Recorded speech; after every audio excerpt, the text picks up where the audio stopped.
Magandang tanghali po mga katigat katito. Bali ay pupunta ka po ni Tita Saning sa tabing dagat. Dahil po ay nagchat na daw po si Tito Ninyo na malapit na sila. Ayan o. Ay, lahat? Oo. Kaya ang buhay. Ayan po, dumating na rin po pala si na Kuya Richie. Umikot sila.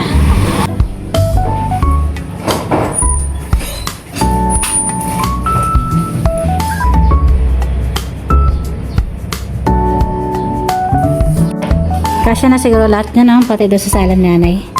Kasya na yan? Sobra.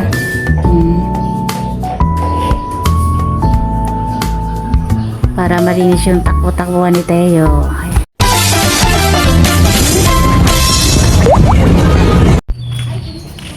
Ayan po, magandang tanghali po mga katigat katito. Bali ay pupunta ka po ni Tita Saning sa tabing dagat. Dahil po ay nagchat na daw po si Tito Ninyo na malapit na sila. At nagbalsa lang po si na Tito Ninyo tsaka si Tito Deo. Bali umalis po sila kaninang alas 2 ng madaling araw. Ayan po ay ano na po, mag-alauna na po ngayon. Ayan po, tanghali na. Ngayon po ay pupunta na kami sa tabing dagat.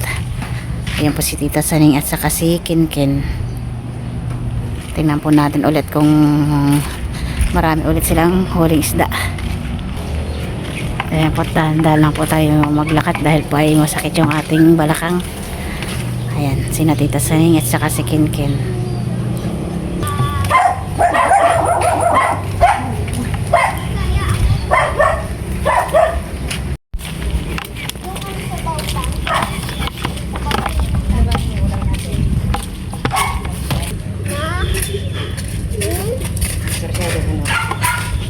Hello po.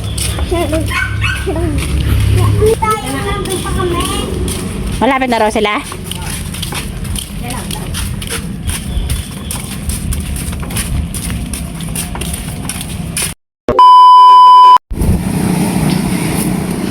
Ayan po, nandito na po kami mga katitat katito sa tabing dagat. At marami na pong parating na nagbalsa. Ayan, doon po mayroon itong nagbalsa sa Kanatinini din. Ayan, hindi ko lang alam kung sina Tito Deo at Tito Ninyo na po itong mga parating ng mga bangka. Ang init ng buhangin. Sana po ay sila ay swerte.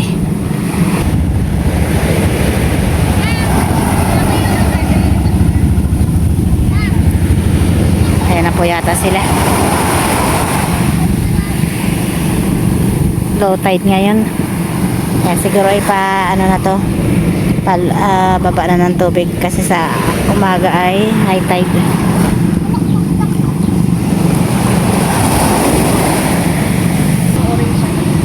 Ayan po pala ay wala pa yata si Tito Deo. Si ano yata tong isa si Kuya Jose? Ayan po si Kuya Jose po yung isa. Si Tito Deo po ay wala pa. Ngayon po ay walang tao. Walang pampubuhat. Kaya malang dyan.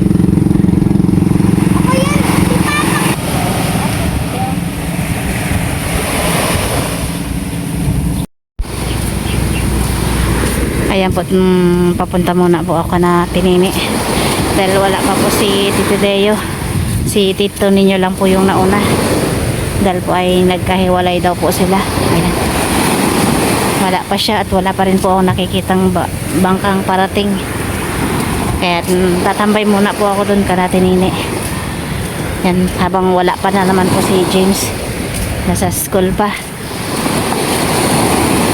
Wala pa rin ditong natatanaw na bangka. Yan. Wala rin pong huli.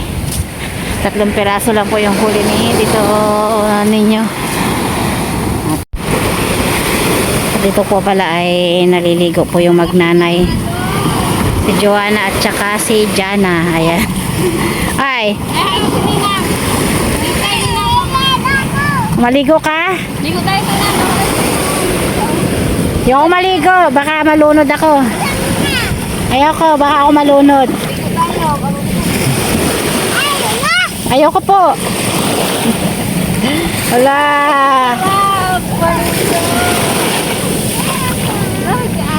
Brad, mababa pa naman yan. Ha? Wala pa? Sarap? Mariga? Saan ka? Ah? Saan ka? Takbo. Oy. Ah?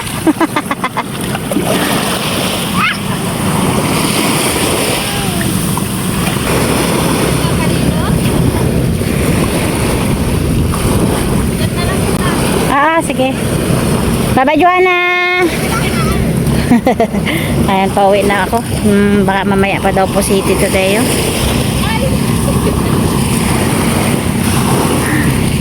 At sabi ko kay Joanna ay chat na lang niya ako pag nakikita niya na si Tito Deo. Wala pa rin po ako nakikita ang bangka. May mga dumarating na bangka pero doon po yan sa kabilang baryo. Yan. Uwi muna ako. At kailangan pong ihiga itong aking balakang dahil po'y sumasakit na naman.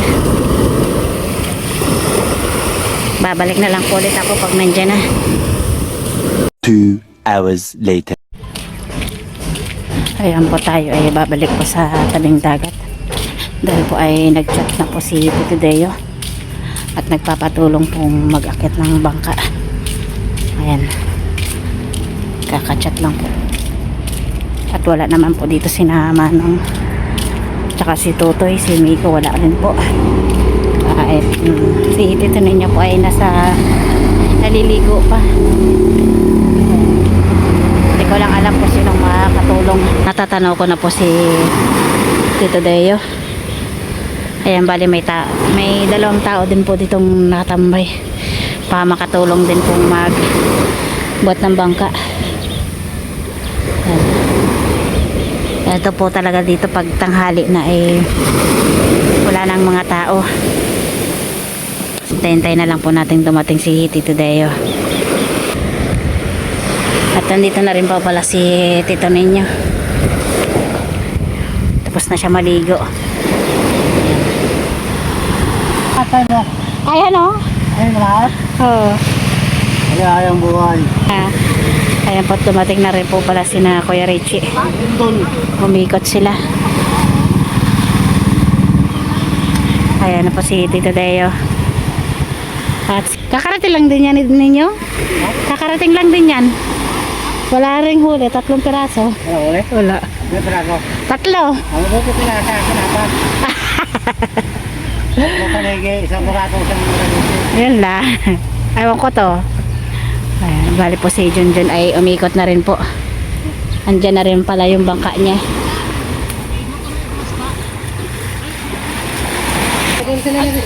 Ah.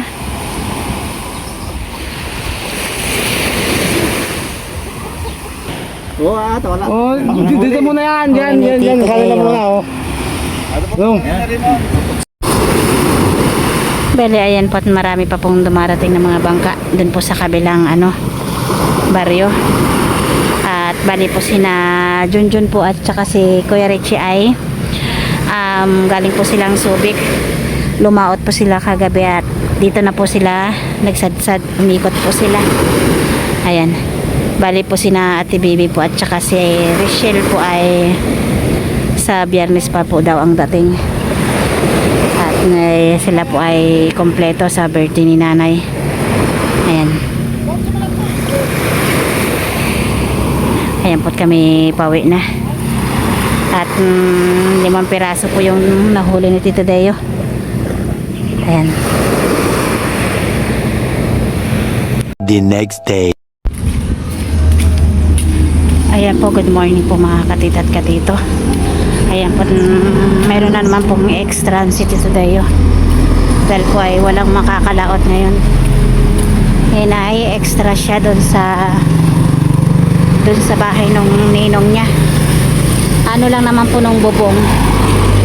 Ayan. Gagawa lang siya ng alulod. Ayan. Bali, nung nakaraan pa po ay nagawa niya na po yung bubong. Ilang araw din pong nag ulan. Kaya hindi niya na po nagawa yung alulod. Ngayon pa lang po.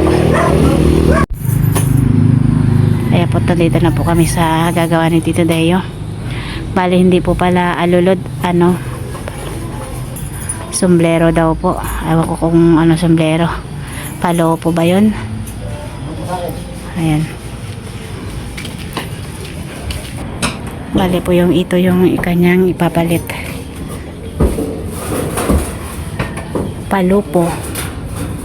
Ayan po, natin mo lang tulungan si Tito Day. Iabot ko lang po sa kanya itong ano.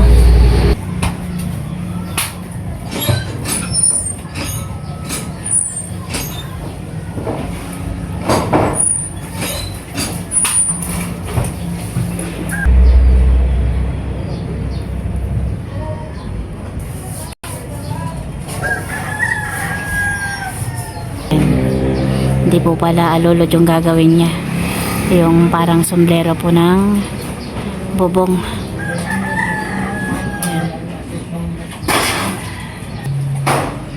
Bali doon din po sa bahay ay nag-general cleaning na rin po sila, Manong at saka si nanay at saka si Atiday. At bukas daw po ay darating na po si Milot at saka si Bal.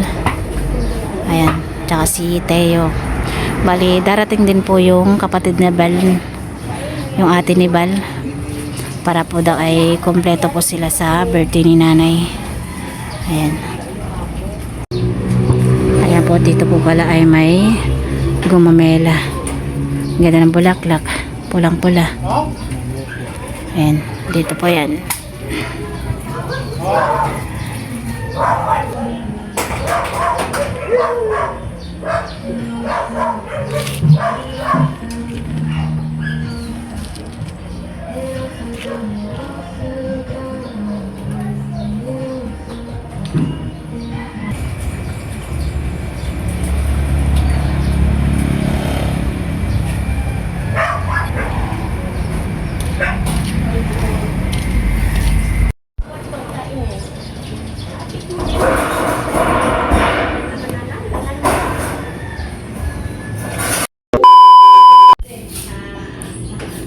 At dito naman po ay nagpipintura na si Manong sa sahig, floor paint.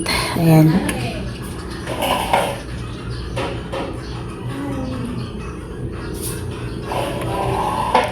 Kasya na siguro lahat niya, no? Pati doon sa sala ni nanay. Kasya na yan?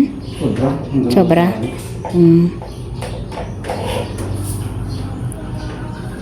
Para malinis yung takbo-takbuhan ni Teo.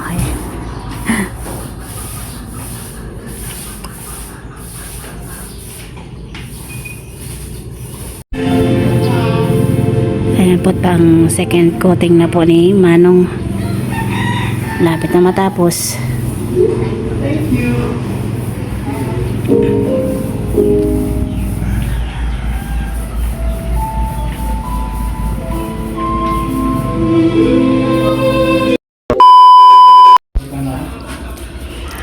Ayan po pala ay nag-umpisa na rin po si Tito Deo dito magpintura. Ayan. Bali tapos na po si Tito Deo dun sa ginawa niya dun sa ninong niya.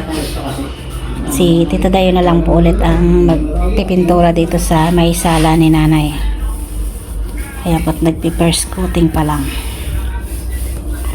Dun po sa kwarto ay tapos na rin.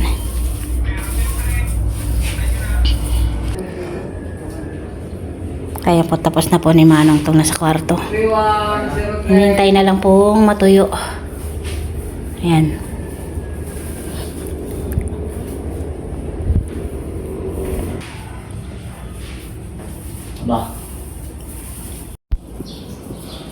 Ayan po, tapos na po itong first coating. Ayan po, second coating na po yung ginagawa ni Tito Deo.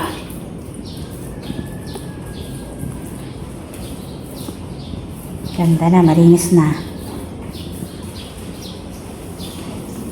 Basok po eh. Kung makialam Ako rin yung pinahiran yung dyan.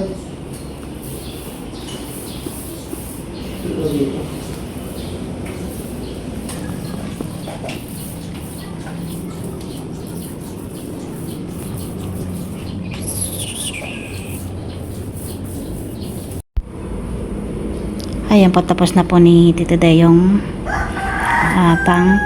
second coating. Ayan, nintay na lang pong matuyo at ibabalik na po yung mga gamit. Ayan, tapos na po, malinis na.